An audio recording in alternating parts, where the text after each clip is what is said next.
বিশ্ব রাজনীতির মঞ্চে আবারও মুখোমুখি সংঘর্ষে নামল পরাশক্তিরা। একদিকে যুক্তরাষ্ট্র, অন্যদিকে রাশিয়া ও চীন, আর কেন্দ্রবিন্দুতে ইরান। মার্কিন প্রেসিডেন্ট ডোনাল্ড ট্রাম্পের নতুন হুঁশিয়ারি আন্তর্জাতিক অঙ্গনে তীব্র আলোড়ন তুলেছে। ট্রাম্প ঘোষণা দিয়েছেন, ইরানের সঙ্গে বাণিজ্য করলে সংশ্লিষ্ট দেশগুলোর ওপর 25% অতিরিক্ত শুল্ক আরোপ করা হবে। স্পষ্ট ভাষায় এটি ছিল একটি অর্থনৈতিক যুদ্ধের ঘোষণা। কিন্তু এই হুমকি কি সবাই মেনে নিচ্ছে? উত্তর না।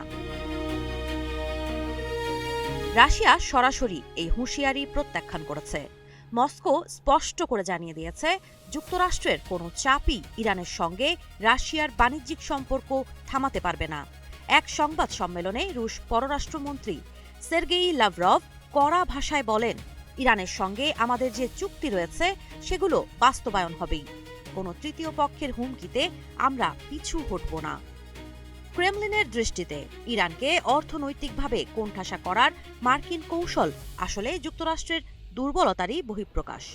লাভরভ আরও বলেন, যখন একটি রাষ্ট্র প্রতিযোগিতায় পিছিয়ে পড়ে তখন তারা শুল্ক ও নিষেধাজ্ঞাকে অস্ত্র হিসেবে ব্যবহার করে। রাশিয়ার মতে, আন্তর্জাতিক বাণিজ্যে নিজেদের অবস্থান দুর্বল হয়ে পড়ায় ওয়াশিংটন এখন চাপের রাজনীতি বেছে নিচ্ছে।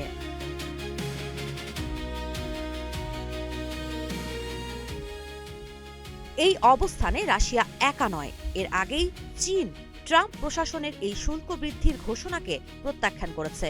বেইজিং স্পষ্ট করে জানিয়ে দিয়েছে, ইরানের সঙ্গে তাদের অর্থনৈতিক সম্পর্ক অব্যাহত থাকবে।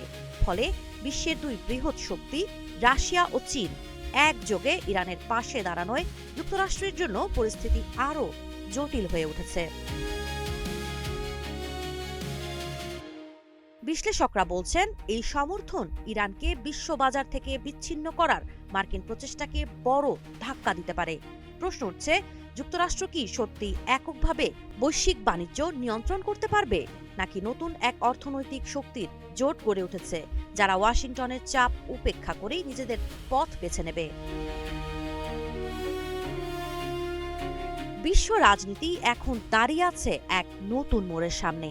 এই সংঘাত কোথায় গিয়ে থামবে তা জানতে চোখ রাখতেই হবে আগামী দিনের ঘটনা প্রবাহে। সাবা খান, নাগরিক প্রতিদিন।